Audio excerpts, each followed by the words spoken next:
Chapter 9, Human Resource Management. Human resource management, the functions, policies, and activities a department uses to manage its human resources. The ability of a police department to function effectively is directly related to the quality of its personnel and the manner in which they are recruited, selected, developed, and managed. Employees are the department's most important and valuable resource, both sworn and non-sworn. So when the human resource management departments take consideration these police departments, they got to look at everybody, not just the sworn law enforcement officers. And that usually involves, particularly with large police departments, a lot of people. Human resource management. So we've got multiple functions in there. We've got recruitment, selection, training, development, management of human resources, recruitment of your people, selection of the people to go through the selection process to hire, the training them once you get them on, the developing them to make them to advance their careers, and the management of the human resources. Who's leading the department and how they determine the direction which you want to go.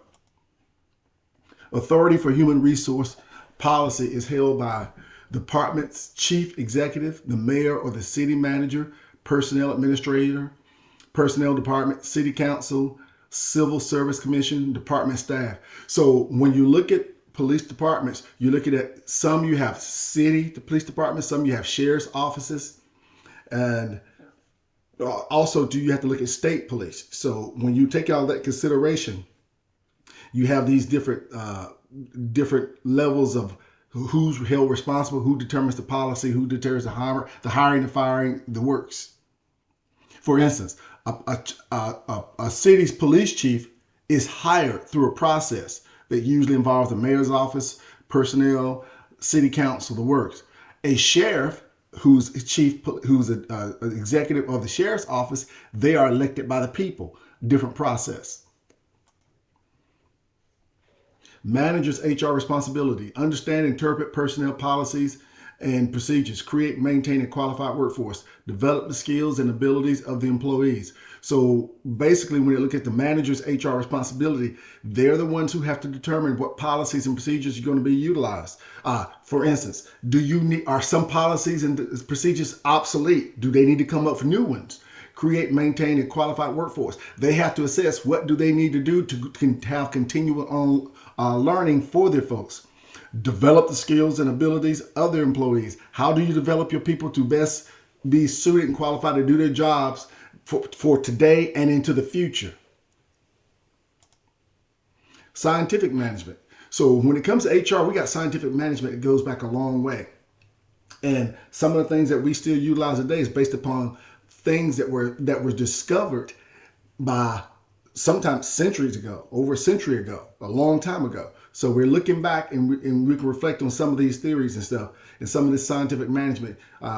Frederick Taylor dominated managerial philosophy in the early part of the 20th century. He advocated the use of scientific methods to analyze workflow and structure it into a simpler perform task specialization. Taylor's influence is present today in the use of job task analysis to analyze jobs, create job descriptions, establish the validity of hiring decisions, testing, performance appraisal standards of police departments.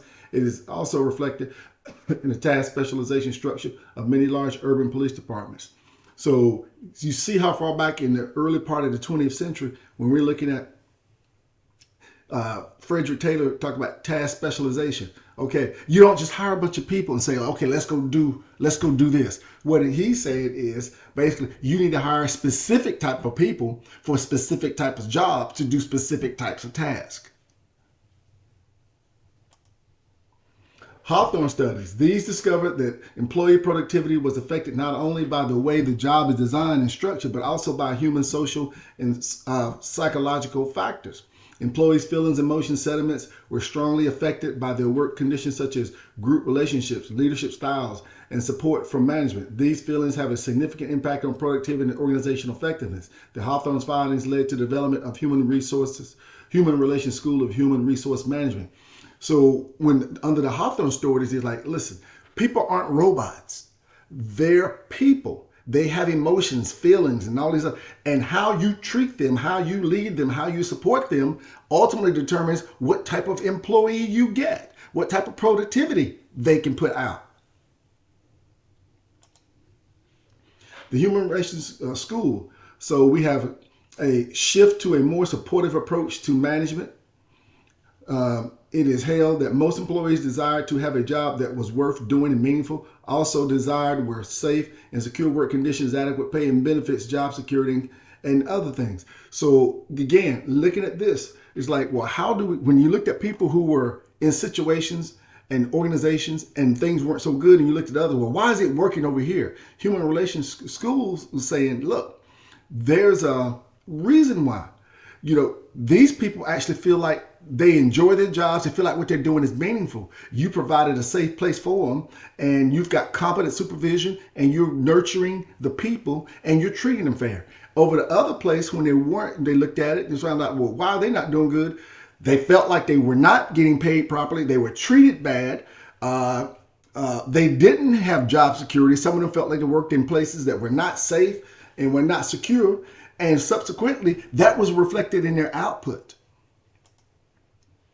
Human resource management emerged during the period from 1960s to 80s. It held that organizational goals and human needs are mutual and compatible, and that one need not be treated at the expense of the other. Hypothesized that the organization wished to maximize employee performance, they need to consider cultural morale and the psychological environment as important variables that affect the employees. These factors should be managed to have a positive impact on both the organization and employees. So human resource management, when that came into play in the 60s up until the 80s, and we still see some of this today, it's like, you don't need to just try to take care of your employees. You don't need to try to just have a good organization, do things that's good for the organization. You can actually have both. And if you have both, that is the most feasible way to get things that you need and they need. But one is not at the expense of the other.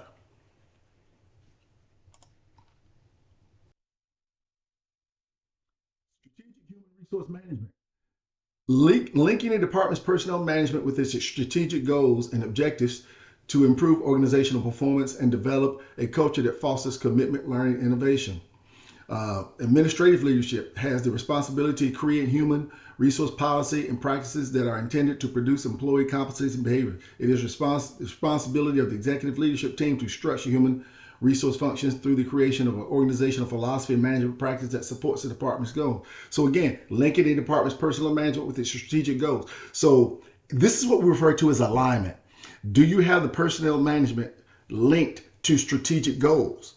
You can even take it a step farther. And what does that cultivate by doing this? So that basically, you've heard this expression before, well, everybody's not pulling in the same direction. That's what strategic human resource management is saying here. Yes, you need to be pulling in the same direction, but you must get your personnel. For instance, personnel is not just personnel. Strategic goals are not just strategic goals. It's all should be in sync together in order to be successful in doing what you do. So human resource management links organizational effectiveness to the development and management of people, considers people, employees as organizational assets who are effectively recruited, selected, trained, developed, managed, will provide long-term commitment. So when you look at this is from, they call it this full cycle. When you have this organization development and you have the management people, it considers from the time you recruit them all the way up to the time that they get employed. And not only once they get employed, then another thing kicks in. Okay, now that they're employed, how do we keep them? How do we train them? How do we advance their careers? How do we move them up into management? So you're looking at the strategic human resource management side of it. And this is one of the reasons, if you look at that, and we'll talk about this later in recruitment, but all this comes into play even back when it started in the recruitment process, when you start looking at things and asking yourself, why are certain things happening? HR management questions. So again, I was talking about, started asking questions. What is our fundamental purpose, our mission? What is it that we're trying to do? Everybody needs to be on the same sheet of music when it comes to that. Everybody needs to understand what is the mission. You can't have 75% of the people thinking the mission is one thing and 25% thinking it's something else. When I've seen that in the past, that's usually because a mission has changed or evolved, and you still have some people in there who are either older, more experienced, and been there the longest, who are not quite bought into it yet. So they're the 25% that's not quite on board. The 75% are you newer, younger people who are recently been bought in, who buys into the new mission. How do we accomplish this purpose? Identifying strategy and functions. You got to go, well, what's our strategy? Once we know what our mission is, we need to come up with a strategy. And when we come up with a strategy, then how is it implemented and where is it implemented? What type of resources do we need? Is it human, budgetary, technology? When you ask those questions, what type of resources do we need? For instance, you can have a great game plan to execute on something, but do you have the manpower to do it? Okay, here's another thing. You may have the manpower to do it, but do you have the manpower with the expertise to do it? You have to ask those kind of questions. What knowledge, skills, and abilities, here we go, are required? And this is, you have to ask yourself when you're implementing stuff, because then you may say, okay, we have the people, but we don't necessarily have the knowledge necessary. So we need to implement learning systems in place to get these people to where they can be to the point, to get them up to the point where they can do what we need them to do. How do we acquire individuals with knowledge, skills, and accomplishments and achievements? It's your recruitment process. You have to recruit high quality people. You have to recruit people, the kind of people that you need. You don't need to recruit a bunch of bodies. You got to recruit the right bodies. How do we prepare these people for the roles? You train, develop, and you manage them. Once you recruit the right type of people for your organization, it's not just about recruiting them, getting them in. Now it's about developing them, helping them go and grow so they can do the kind of things you need them to do. Management and law. There should be equality of opportunity and fairness of treatment for all individuals in the workplace. The broad goal is to provide all Americans, regardless of race, creed, color, religion, opportunity to compete for jobs. Civil rights legislation has been passed at the federal and state levels to provide remedies for job applicants or employees who feel they have been victims of unfair discrimination. It is critical from a personnel, organizational, managerial perspective that police administrators understand the rights and the obligations of employees and job candidates employees. So when you bring people in, this is the one thing you don't want to happen. You bring in qualified people, and let's say that you bring in some qualified, diverse people. When I say diverse, we're not just talking about race. We're talking about experience. We're talking about education, specialties, languages, different cultures. Well, if you bring them in and they don't feel the opportunity, but none of them ever get promoted, it appears that you're only promoting a certain type of person or a certain type of people, that's a problem. But in some cases, this has been so blatant. This is why the civil rights legislation was passed, because it was determined that there would needed to be law to provide remedies for these people when they were discriminated against, or blatantly discriminated against, or subtle, or not subtle type of discrimination. But bottom line, it was discrimination.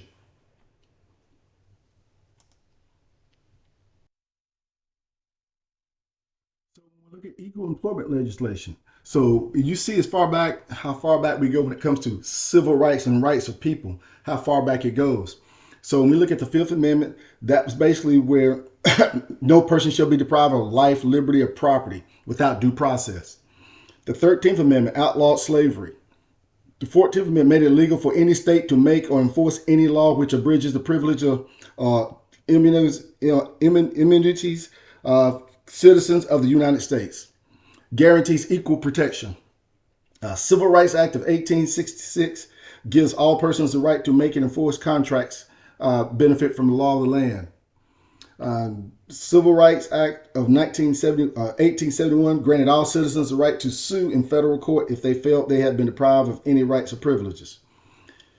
Equal Pay Act of 1963 requires equal pay for all people regardless of race, sex, and color. The Civil Rights Act of 1964 is amendment prohibits employment discrimination. Age Discrimination Act 1967.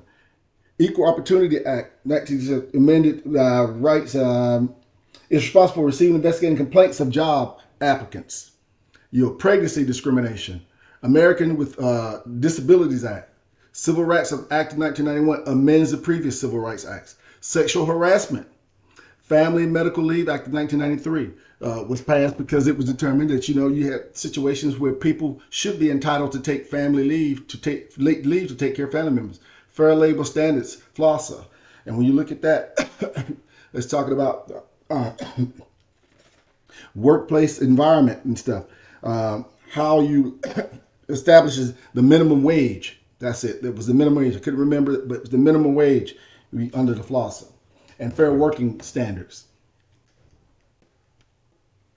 But all these have been put in place because at the end of the day, you can't just trust people to do the right thing.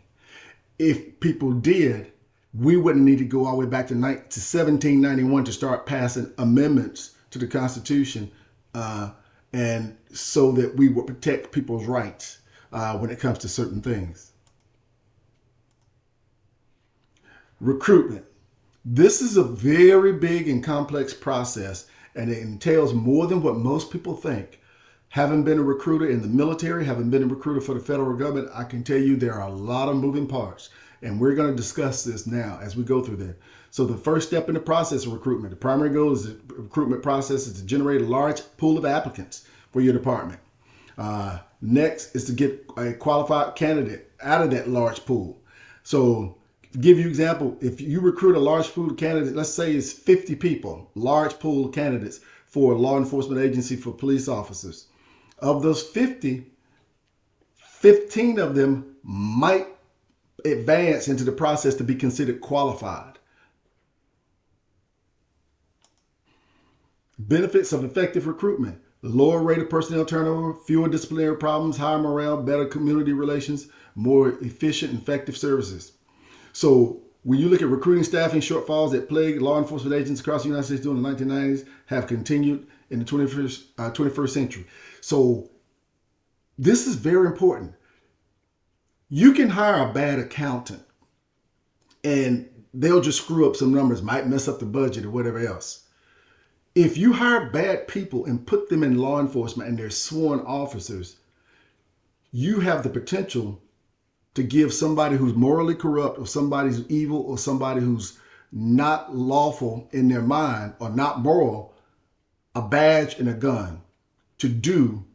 And some of them would do whatever it takes, to whatever they feel like they can do. You have to choose the right people for this. If you choose right people, you have a lower rate of personnel turnover. If you choose the wrong people, you have a higher rate. Two reasons why. One is a group of people who got in law enforcement who was not suited for it, and so they quit. And the other group were people who get terminated because of things that they do wrong. Fewer disciplinary problems when you choose the right people. Higher morale. When you bring in the right type of people, they'll have better community relations with people because they are high caliber people. Lower caliber people will come in with issues, and those issues will manifest when they're out here dealing with people. For instance, if you hire a guy who does not view women as being equal and you put him in the community and this guy gets out there and when he deals with women, it's no wonder all the complaints that are coming into your police department are from women about how he treated them. Because you put a guy out there who is a male chauvinist who does not respect women. He's got an issue with women. That was somebody who probably was not suited to be a law enforcement officer, but he was hired anyway. So the same problems that we've seen back, I should say that the problems that have plagued law enforcement today have been around for a very long time. Recruitment challenges. These are some of the things that you have to do with. I was one of the people who was a law enforcement officer, but also in the U.S. Army Reserve.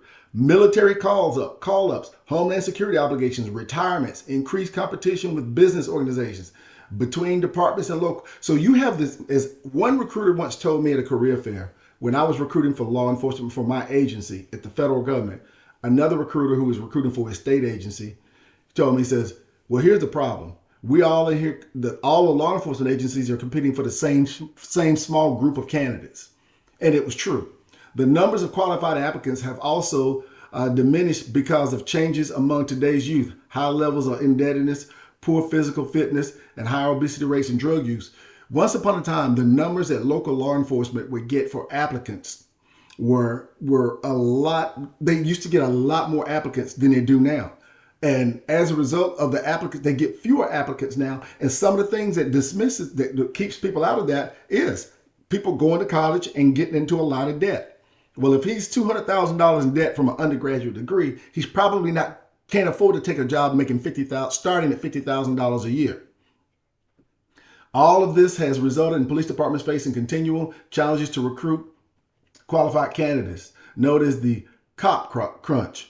And it's true. You see that today when you look at local law enforcement and state law enforcement agencies, particularly, and even to the federal level, not as much, but local and state, they are definitely affected by the recruitment challenges and all the things that are affecting people. Job task analysis is a system detailed study of the content of a job so that one can develop an accurate description of what the job entails, the conditions under the job is performed, and the knowledge. So defines the knowledge, skills, and behavior required to do a job. So when you're looking at this right here, this is something that lets you know, lets an applicant know, is this something, first of all, am I interested in? Is it something that I think I can do? But it also, job task analysis is something organizations will put down to say, you know, these are the skills and knowledges that we need in this position. And you look for those people who have those types of skills and knowledge because you will have a higher success rate of them staying and being, and if they do stay and get hired, of them being successful. Job task analysis benefits, provides data for recruitment and selection planning, forms the basis for development of a performance evaluation, establishes a link between the evaluation criteria and job content, provides information on current performance responsibilities, provides information on workload demand and distribution, serves as a basis for assessing training needs. So when you get these people in and you select them and then you put them into the job, now you have to be able to evaluate, are they effective in those jobs? You got to look at their capability, their responsibilities. If the job task analysis has been done correct, you have a great idea of what that is. And you also have to look at assessing how well are they doing, assessing their training. Recruitment EEO, police departments are required to have policies that engage in practices that ensure equal opportunities of everybody. The recruitment of a diverse workforce reflective of the community serves both ethical and management necessity. So when you think in terms of law enforcement officers, sworn officers, this is something that anybody can see. When you've had situations where you've had law enforcement officers policing the community and you've had problems in those communities, some of the things that has been identified is you had no police officers who was policing that community that looks like anybody in that community. And what happens, it becomes a them against a us. They don't view them as somebody who's got their best interests at heart. And sometimes it may be true, sometimes it may not be true. And I'm not saying that you have to have that. I am going to tell you it helps, particularly in communities where you're dealing with minorities and people who are immigrants or people who do not speak English as a first language. Special population recruitment. And so this is what I was referring to: statement of desired measurable goals and objectives, identification of key stakeholders to assist in this effort, specify specific time sequence steps to reach targeted populations, appropriate budget and human resources to achieve goals. So when you look at this, you're looking at, well, how am I going to come up with recruitment processes to bring more females into the workforce? You need female police officers. There are certain situations that it requires a woman to be able to do, and a man can't do regardless of this. And I've seen situations too where you've had individuals, females, who could come in and talk to individuals, a rape victim or someone who respects women, and they can get information from them, or they can console a victim or a witness when a man couldn't do it. Not that the man couldn't do his job, it's that the victim or the witness related better to a female. And you have to have these special programs in place to target them. For instance, don't go to a predominantly a university that's a technical university where 80% of the students are males trying to recruit females, because only 20% of the student body are females. You should probably consider going to a university that has a larger percent of females, or a female university, if you know you're trying to bring more qualified females into your organization. Personnel forecast, identify positions that either will will be open or will be added in the future. So do your work analysis. You can take a look to determine what are our needs for the future. Give you an example. What if you do the analysis of personnel and find out that you have two growing populations in your city? One population is people from Nigeria. The other is people from the Ukraine. And these populations are growing and they're getting much larger. Then you should strongly consider trying to bring in some law enforcement officers, some personnel, some people who can actually understand their culture, speaks their language, and can reach out to these individuals, because now you have to police these large communities of these people who are recent immigrants, but speaks a different language and have a different culture. Recruit plan elements, goals and objectives. They have to be written. They have to be quantitative. You got to look at your budget. What kinds of budget you have, reporting procedures. So you can't just say that we're going to go and try to recruit women. You have to have something that's measurable. You have to have a budget to do it, and you have to have a plan, and you have to have reporting on that to show, well, in this quarter, how many females did we recruit? Where did we recruit them from? How many made it into the hiring process? How many went into the selection process, and how many did we actually hire? You have to be able to evaluate that to determine, is this something that's actually working, or do you need to reevaluate and reassess? The labor market. In developing recruitment plans, departments must take into consideration the nature of the labor market. Labor market consists of geographical area in which forces of supply, people looking for work, and demand organizations are looking for interact. The maintenance of a police department at full staff and highly trained officers is a significant ongoing challenge for administrators. So remember, when police departments are trying to hire people, so is private industry, corporate America, nonprofits, universities. All these different organizations, these different industries and sectors are trying to hire people too, right? And they're competing interests. So this can make it somewhat difficult to find talent when everybody else is looking for good, talented people. There are some people who will go into law enforcement who didn't initially plan to do it, but they found out at some point in time that that was probably something that they would enjoy doing. I myself was one of those kind of people. Factors that affect an individual's decision to seek police employment. So this is some of the things that comes in consideration. Organization's salary, either enhance or decrease a police department's ability. If the pay is too low, you don't get, but certain caliber people won't come if the pay is too low. If the benefits aren't good, there's certain types of people that won't come. Job seekers will seek out departments with the best salaries and benefit packages, plain and simple. Many departments, because of low wages and lack of professional image and their general negative demeanor towards citizens, especially minorities, have trouble recruiting and keeping qualified applicants. As a result, departments have experimented with relaxing certain criteria for recruits in order to expand the pool. This is a double-edged sword. You got to get people in. You got to offer salaries that's competitive. You got to offer benefits that's competitive if you can. But because departments can't, it's not like corporate America where people can negotiate the salaries. There are set salary ranges that they can offer. They can't go above that. So what they found in some cases, they're like, well, maybe we need to relax the standards on things. And I'll give you an example. You have to have physical fitness requirements. Maybe you can relax the standard on some of those. They don't have to run 2 miles and fast as what they used to. They don't have to do as many push-ups or sit-ups, but you got to do this. But this is where you have to be careful. If the standards are lowered too low, you start getting lower caliber people. And with lower caliber people, increases your opportunities to have certain types of problems down the road. The recruiters, smaller police departments do not have the availability personnel to assign somebody full-time. So they usually delegate somebody to act as a recruiter who's also a full-time police officer. With larger agencies, they can have people designated to operate as recruiters and recruiters only. And even though they're sworn, they may take them out of doing police duties, and now they're only doing recruitment duties. Recruiter training. Agencies will send their folks off for training to get training and they will have in-house training to let them know who we're trying to attract, what our budgets are, what your resources are, explain the benefits and everything to them, because they have to be able to explain that to other people and get them to understand, our mission.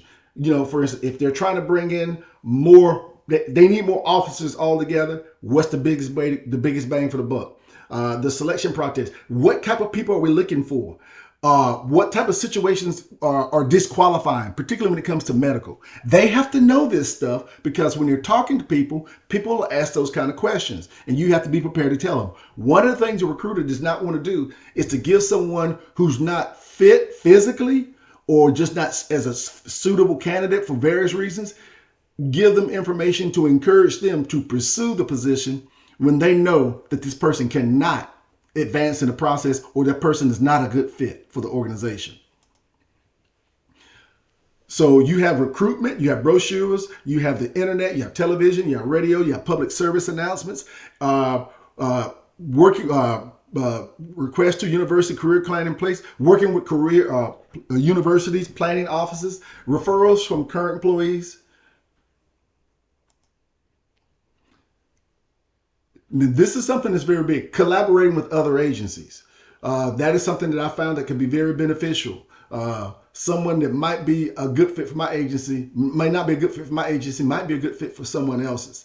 And so I will periodically make referrals, and people will refer people to me periodically, other recruiters from other agencies. Engage the community. Get out with the community. Talk to the community. Improve relationships with external human resources offices. Talk to anywhere you can go as a recruiter to talk to people, let them know who the agency is, what they're looking, who the agency is, what you do, and also what you're looking for. You need to do that. You also need to take a look at, diversity in this one. This is one that didn't come up a lot, but it's very important. Age diversity. It is not a good idea to hire everybody right around the same age if you can avoid it. Reason being is either you hire a bunch of people who are too young, they have no experience, or you hire a bunch of people they're older, but the problem is, particularly if they're older, one of the problems you run into, that means they all retire about the same time. And so they don't work as long.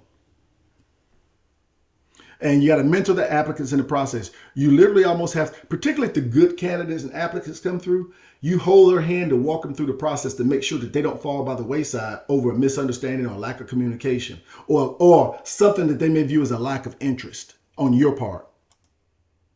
Selection process is something that is very different from law enforcement agencies, because it's a process, and it takes months and sometimes up to a year or more for federal agencies.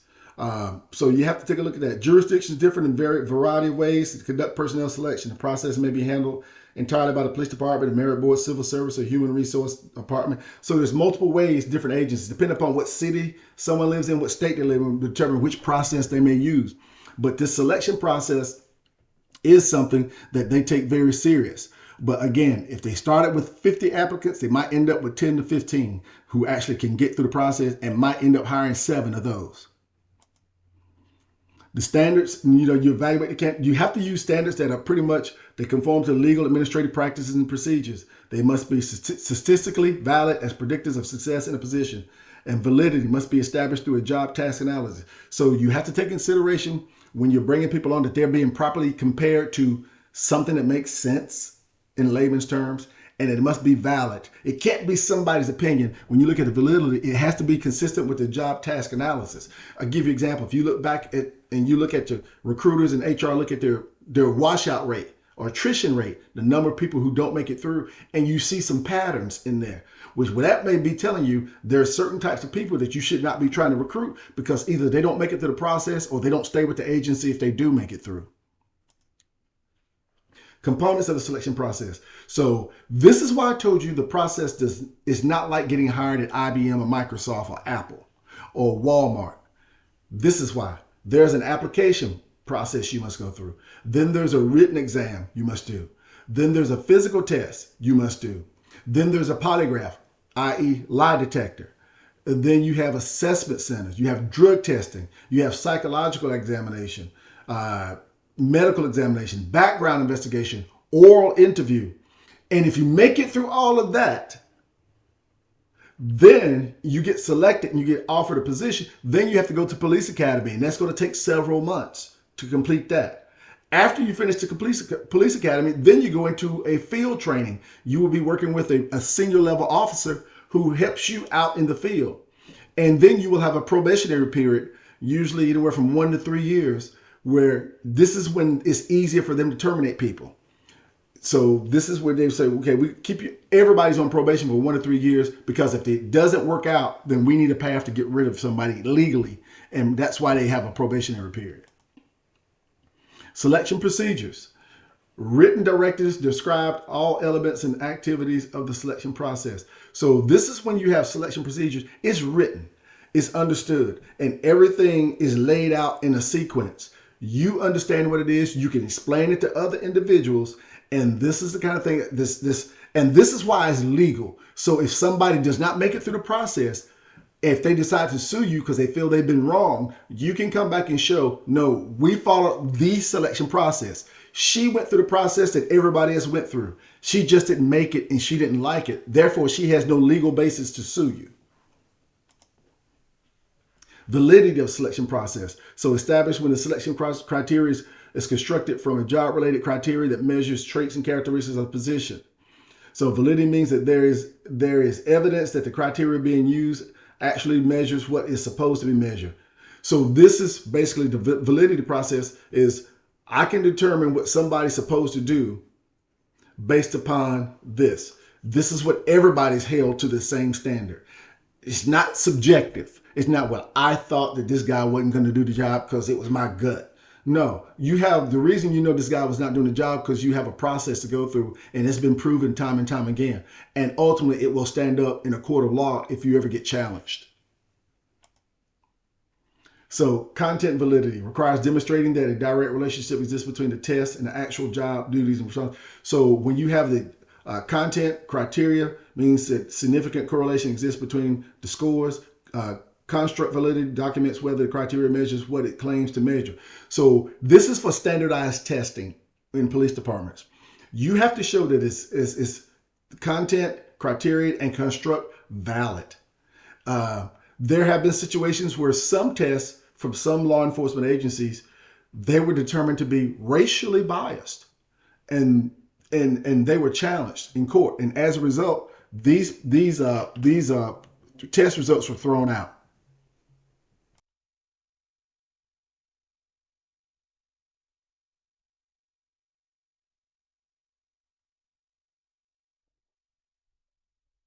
So you have the complete background investigation. So this is the background investigation. This is where they go through, they check the credit, they do criminal history checks, they check your driver's record. They have references that you list that they will check. References mean people that they can talk to about you. And then they also do unsolicited references. They talk to people that you didn't list that may know you about your character. They can visit a person, a home with a candidate, talk to family members. Usually, I find most times it's not family members, but it would most likely be interviewing neighbors to get an idea what type of person you are. The background arresting process, these are conducted in person, telephonic. They go out and visit people. They do it telephonic. They involved a questionnaire. It starts with the questionnaire. You answer a bunch of questions. And once you answer the questions and go through, then that goes to the investigator. And then that investigator will go through and look at all types of things in your background. To include, if you went to college, they'll go back to your college to get your college transcripts. They may talk to campus police. And they do all these things. And all this is about trying to determine whether or not what type of person you are you suited. For instance, if you go through a background investigation, find out a person's got bad credit, they've had multiple speeding tickets, they had one arrest for one possession of marijuana, they got kicked out of college and then they went back to college, you're probably looking at somebody who probably would not pass the background investigation. The oral interview is usually a panel. In doing this, they will usually have several people on this panel. And on this panel, they will give you structured interview questions. And each panel member will ask questions. And based upon how you answer those questions, they will give it a grade. Based upon that grade that they give you, let's say the maximum points for each question is 5 points. So if they interview 10 people, they'll go through and say they have a cutoff grade. For that cutoff grade, they'll say that, we're only looking at people who had scored 4s or 5s. Anybody made 3s are out. And then they'll go through and determine who passed the panel, and then they forward that up. But everybody's asked the same question. And there's also questions that they know they can't ask and they don't. Interview errors. Snap judgments. Snap judgments. Negative basis. Limited position knowledge and influence. So interview errors. If you have snap judges people make about somebody when they don't know enough about the applicant, that's something that's not good. Negative bias is when somebody has a negative bias about somebody. Let's just say that you think that a certain type of person, let's say for instance, you actually negative bias might be age. You feel like, well, if they're not at least 25 years old, I don't think they're fit to do this job. That's a negative bias, but it's based on someone's age. Limited position knowledge. Interviewers got to understand the position that people are interviewing for. If they don't, you may have an applicant in there who actually knows more about the position than the panel member. And that's not good, because if the applicant's giving good answers, then it may not be viewed that way because they have more knowledge of the position than the person interviewing them. Influence of the candidate's nonverbal behavior.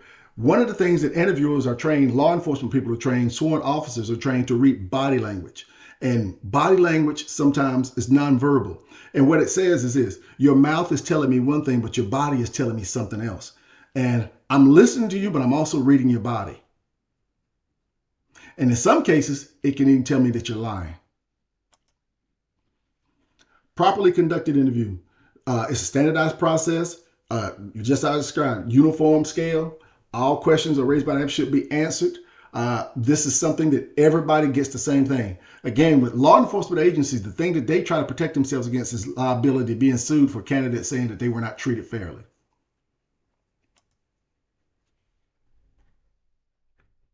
Training and development.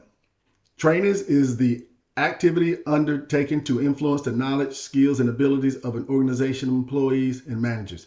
Its focus is on improving employees' ability to perform a particular task or function and improving their performance in their present assignment. So this is about about training, getting them, increasing their knowledge and skills, helping them acquire, particularly when new things come out, new technology, new laws, new investigative techniques. Development is designed to improve further performance by providing skills and knowledge to be used in subsequent assignment. It increases employees' potential by ensuring that they have the relevant skills to meet challenges, as well as being prepared for future advancement. A lot of times we think of this, I think of development as preparing them for the future, getting them to build upon it.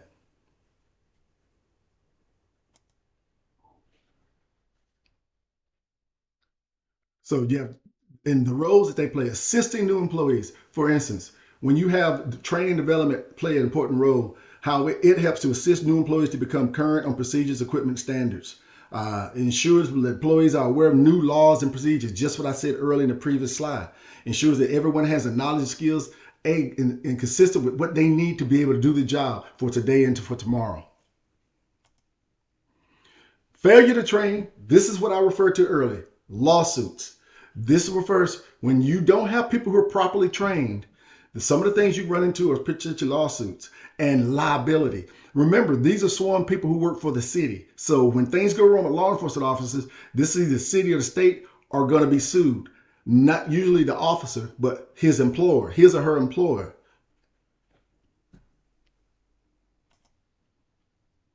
Types of police training. So you have pre-employment training. This is stuff that they would give folks to prepare them to come in, to be prepared for the hiring process, selection process that works. Entry-level training. This is where individuals, they go through like basic training. You have field training, orientation, socialization, usually led by a senior level officer. Roll call training. This is something they usually do on a daily basis where beat officers meet each day to talk about intelligence that they've learned since the previous day. Certification. Law enforcement officers have the main certifications and stuff. Just to give you one example, CPR. Managerial training, supervisor, middle training. So managers have to have continual ongoing training too, in order for them to stay abreast of the times and continue to grow in that position. They need ongoing training. Special unit training. So if you have special units trainings like the K9 unit, the dog, bomb sniffing dogs, if you have narcotics, give example like narcotics investigators, the detectives, They may need to go to school periodically, stay abreast of the different type of drugs that are currently being used and sold, and the side effects of, and how to detect it. And then you have self-development. These are classes that they're not mandatory, but they're put out there and made available to officers to select and choose of their own free will. So you got your entry-level training. So now you're talking about the academies. In academies, this is why you can have someone who has no experience with law enforcement come into a law enforcement agency, sworn officer, and go to a police academy. And in there, they're learning how to become a police officer. They do physical training, they do weapons qualification, and they do scenario-based trainings and learn self-defense. And they start working on the decision-making process. And this right here, besides basic training, recruit training, 87% of academies provide in-service training for active duty officers, for officers specialized unit. So you still have academies who still provide ongoing training for the people who are already currently working there, and also for the supervisors. Types of police academies. You have pre-employment academies. These are pre-employment academies where people can have let's say that in North Carolina, I think they require you to have like a 4-year degree. But what you can do is you can go and pay your money to go to a police academy, a state-sponsored police academy. And once you graduate, you receive a certificate, a certification, what you call BLET, Basic Law Enforcement Training Certificate. You have agency managers, which is what most of them are. When they hire law enforcement, when they hire applicants, they send you to the academy and they pay for it while you're there. When you do the pre-employment, you do it on your own, you're not getting paid to do that. You're actually paying to do that yourself. And then you're going to go and try to find a job with a law enforcement agency. But the agency managers, they hire you and they send you and pay for you, give you benefits and everything while you're there. You have regional police academies, handle training functions for both large and small, located in designated geographic areas. So you also have in North Carolina, you have the regional police academies where people will send agencies, when they hire their folks, multiple agencies will send their people to this regional academy. So you may be in there with, as a new hire from one agency, in there with people from 5 other agencies, and you all training at the same time. College sponsor, this is usually done through the community college system in North Carolina, where people who are getting their 2-year degree, they also go through and they do a law enforcement training academy through the community college for college credit courses. So they get college credit courses, but they also get their certificate as well when they graduate. Standards of certification. Training and certification standards are established for each state under its Peace Officer Standards and Training Act. Each state's mandated training standards establish the length of entry-level training and the curriculum for certification as police officer in its respective state. So you have this, and this is what you become, in essence, a peace officer in the state of North Carolina. And so when you have that, that means you have officer status throughout the state. The field training, this is done after the academy. Again, this is where you have a new recruit who comes out of the academy, a recent grad, and now they're working with a senior level person out in the field. And that person shows them how to take what you learned in class in the academy and apply it to the streets. And they have a designated amount of time that they usually stay with these people. And sometimes it might be 3 months, 6 months, or whatever else, but most of the time it's usually task. Basically, we have a checklist of tasks that they must go through. Once they complete that checklist, that's when they're done with their field training and they can be released. So now when you look at this, you have your police training officer program incorporates contemporary methods of adult education and version problem-solving method of teaching adaptive police. Is designed to ensure the academy graduates' first experience as law enforcement officers is one that reflects police in the 21st century. So again, this is extension of that academy, getting them prepared, getting them up to speed. It allows the department to tailor the program to its unique needs. For instance, New York City Police Department would have certain needs, people policing the city of New York versus a small town police department in North Carolina.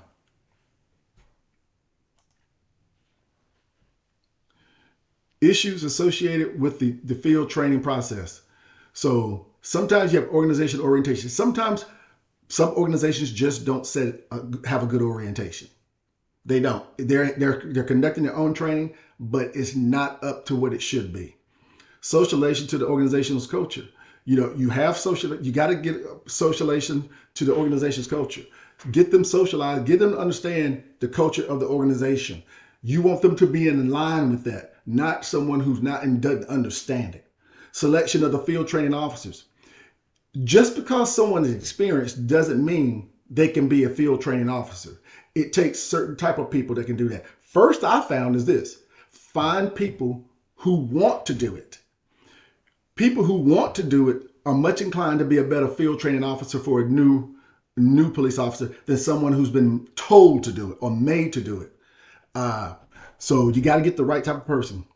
Training of the field training officer. What type of program do you go through? Most people have to go through a law enforcement instructor training program in order to be able to train individuals. It's not something you just do based on your experience. Supervision of the field training officers in the program. Now, once you have this program, somebody's got to supervise it to ensure that the field training officers in the program is working the way it's supposed to. It's accountability. Otherwise, you may have some of them getting there and may not do some of the things they're supposed to do. And if that happens, that means the new law enforcement officer, police officer, is not getting what they need to be successful. Evaluation process of the FTOs and recruits. You got to look at it, and you have to have a way to measure the level of success. First of all, documentation. Are they completing the tasks that they're supposed to be doing? And then measure that. And finally, the validity issues. If you don't do those kind of things, you have validity issues. And this is where this will surface. If anything ever goes wrong out there with a law enforcement officer where someone's hurt or injured, one of the first things a defense attorney wants to do is see their training record to find out were they properly trained or were they trained to deal with the situation like what they just encountered. Community police training.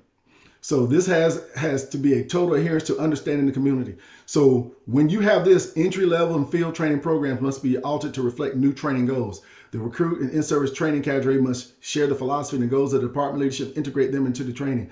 So here, when you have the community police training program, you got to get them to understand the new people, the training, the OJ, the field training officers and the new recruits, exactly what it is, the goal, the mission is the community policing training, and get them acclimated and get them training in that and get them aligned with the organization.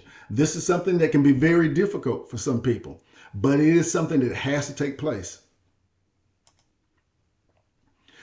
So we have specialized in training service, in service training. This is where you have training that's usually either mandatory setup or it's training that as a result of some things that have materialized or happened is put into place so that you can get people trained to deal with a different situation. Here's one example. Getting people trained to operate, such as training for certification for the breathalyzer operator. Okay, well, they got to know how to administer. If they catch people on the side of the road, DWI, and they pull them over, they have to know how to use it. In order to use it, you must be certified on it. If you're not certified on it and you use it and someone goes to trial, defense attorney can get those results thrown out. We had a person who gave the breathalyzer whose certification had expired.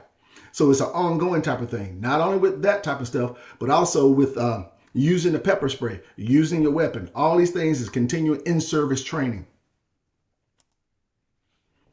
Training needs assessment. It's conducted to identify what training is required to meet the needs of the department and its employees.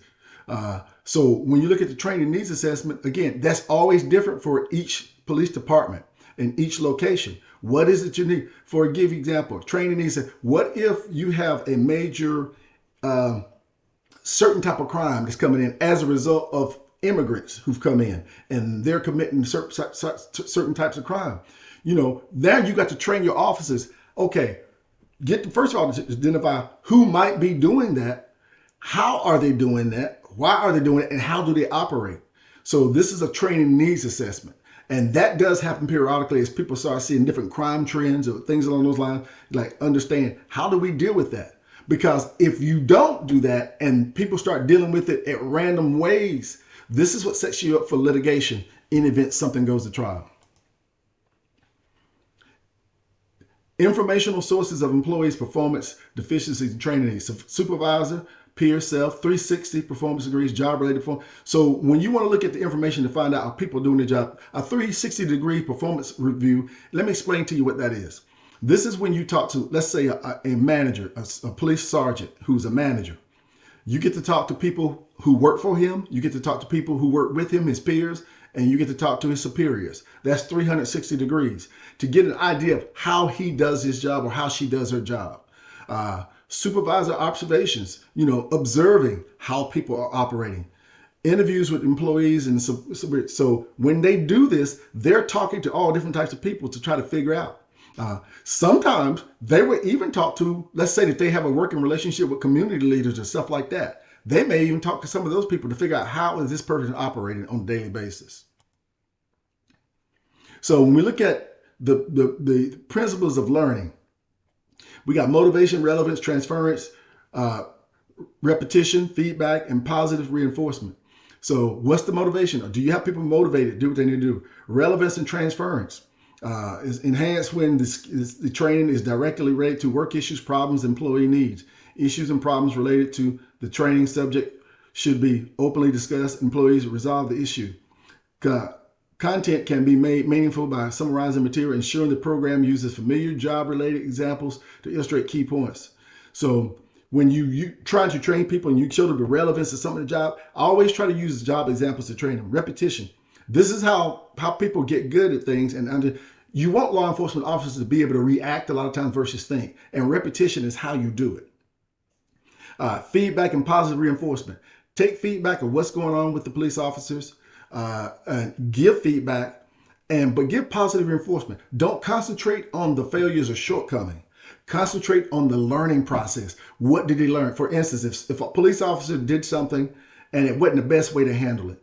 So versus telling him that he screwed up and he was done for doing it that way, what you should ask him is, so you see that probably wasn't the best way to handle that. What do you think would have been a better way to handle that? Ask him or her and let them tell you. Now, what have you learned from this? Then ask them, what have you learned from this? So next time, how would you proceed? Ask them how to do next. See, that's the difference between someone who's actually using positive reinforcement and using a setback as a learning experience versus someone who's being coercive. So training evaluation. When you have all training programs upon completion should be evaluated to measure effectiveness if they have achieved their objectives. So you have process evaluation should address the issues of instructor quality and content, and outcome should address the impact of the learning process of the student. So as someone who is a certified law enforcement instructor, I can tell you, you have to look at the process. It starts with the instructors, and then you have to look at the outcome, evaluate the process with the student. How are they learning? Are they utilizing it? That concludes this chapter.